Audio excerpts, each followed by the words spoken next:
सड कमी आहे, क्वालिटी दिली. पहिले आमचं जास्त सड घाण व्हायची. पहिल्यापेक्षा पहिल्यापेक्षा चांगली अशी साईज बारीक राहायची, तर आता जम्बो साईज आहे. माझं नाव प्रमोद शंकर मस्के, राहणार टाकळी. तर आपण जय किसान ग्रीन इंडिया कंपनीचं खत लाल कांदा पिकासाठी घेतलेलं होतं. तर खूप प्रमाणामध्ये अतिवृष्टी झालेली आहे, खूप प्रमाणामध्ये पाऊस झालेला आहे. तर त्या तुलनेमध्ये तुम्हाला कांद्याला कसे रिपोर्ट मिळाले?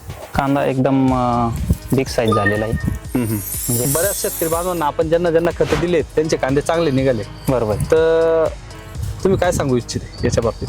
नक्कीच हे सगळ्यांनी वापरलं पाहिजे आणि येणाऱ्या याच्या पुढं दृष्टिकोनातून हे चांगल्या जमिनीसाठी होईल. तर बघू शकताय दिवसेंदिवस जे रासायनिक खत वापरतोय ते रासायनिक खत म्हटल्यानंतर 2000-2100 रुपयापर्यंत गोणी जाते आणि शेतकरी बांधवांना परवडत नाहीये. कारण की दिवसेंदिवस रासायनिक खताचे बाजार जर वाढले तर आपल्याला शेतीला खर्च खूप लागून जातोय आणि त्याच्यातून पण 50% वितळून वाया जात आहे रासायनिक खत. हे खत परिपूर्ण लागू होत आहे आणि बघू शकता हे बघा कांद्याची हार्वेस्टिंग झालेली आहे. हार्वेस्टिंग नंतर कांदा हा खूप चांगल्या क्वालिटीचे कांदे आहेत.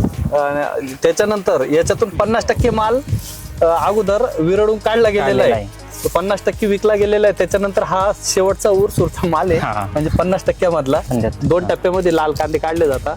लालला वापरल्यानंतर आता उन्हाळ्याला पण घेतलेलं आहे 4 एकरासाठी. 4 एकरासाठी. तर बरंच आता जर बघितलं तर गणेश भाऊ यांचेच बंधू आहेत, त्यांनी पण वापरलेलं आहे.